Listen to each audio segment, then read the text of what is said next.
$4 million, nearly 200,000 taste tests, and Coca-Cola still almost destroyed itself.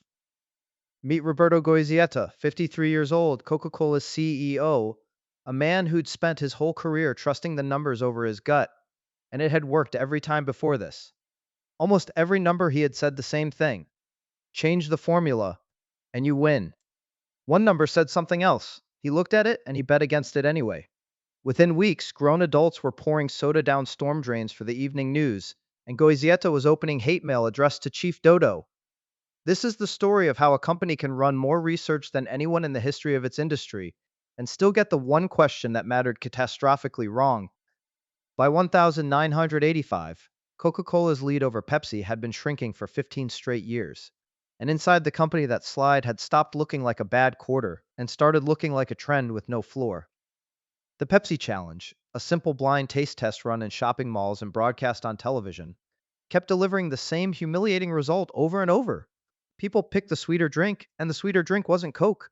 So Goizeta commissioned the largest product test in beverage history, and Coca-Cola ran it like an intelligence operation. Testers weren't told which brand they were drinking until the final rounds, and Coca-Cola even produced fake Pepsi cans stamped New Taste just to throw off anyone who might leak word of what was really happening. Pepsi caught on anyway and rushed out an ad mocking the secrecy before New Coke had even launched. Close to 200,000 people sampled the candidates blind. The new, sweeter formula won against Pepsi and against the original Coke. On April 23rd, 1985, Coca-Cola didn't launch a second product next to the original. It erased the original. 99 years of the same recipe gone in a single afternoon.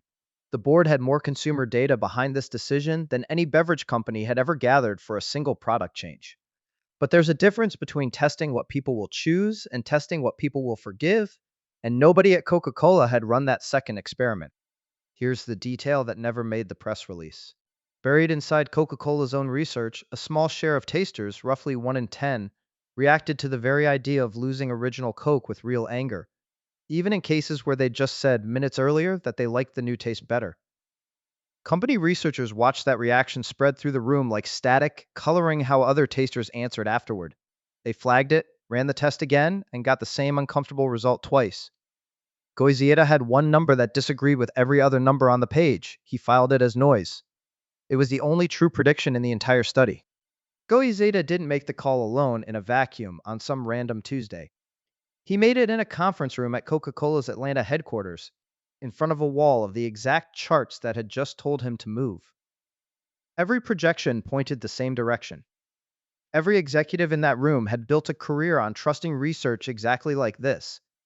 Betting against a spreadsheet that cleaned, in a room full of people who'd staked their reputations on trusting spreadsheets, would have been the harder, stranger decision. Saying yes was, in a very real sense, the rational choice. It was also the wrong one. The backlash didn't build, it detonated.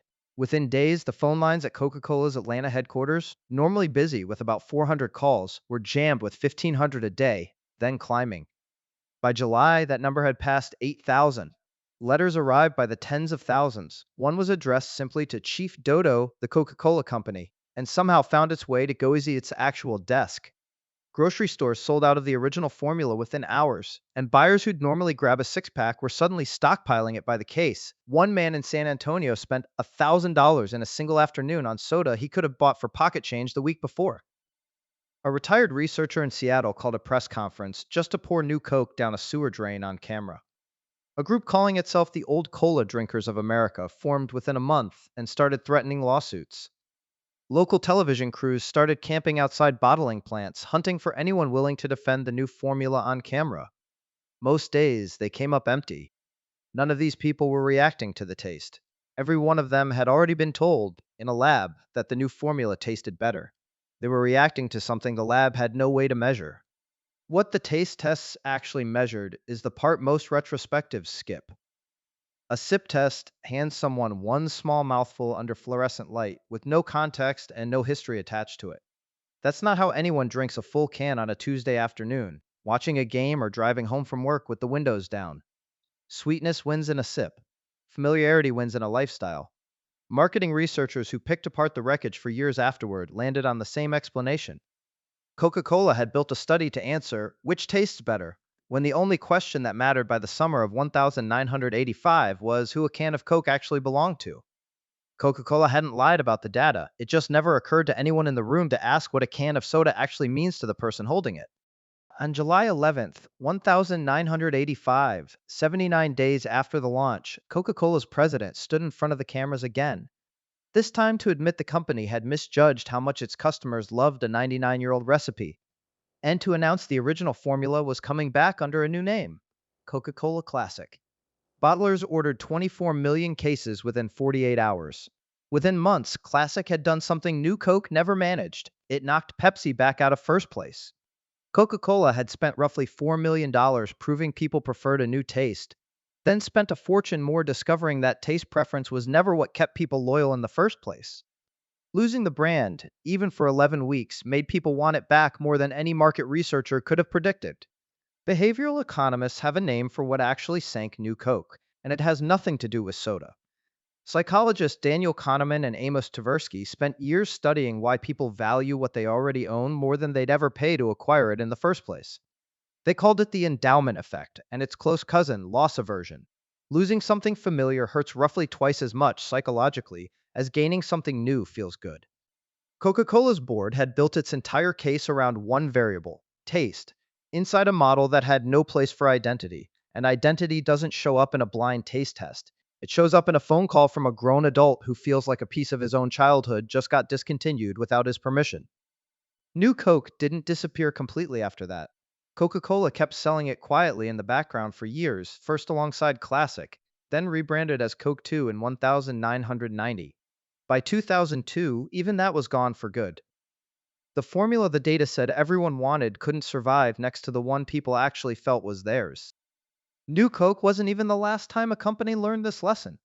In 2011, Netflix tried to split itself into two separate services overnight, one for streaming, one for DVDs, and customers who'd been perfectly happy a week earlier revolted so hard the company reversed course within a month. Different industry, different decade, identical wiring. The same wiring is running right now, just with different props.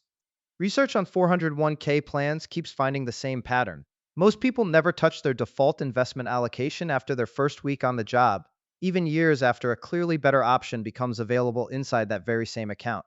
Here's what that actually costs. Picture $10,000 sitting in a low-yield fund earning less than 0.5% a year, instead of a comparable option in the same plan earning something closer to 4%.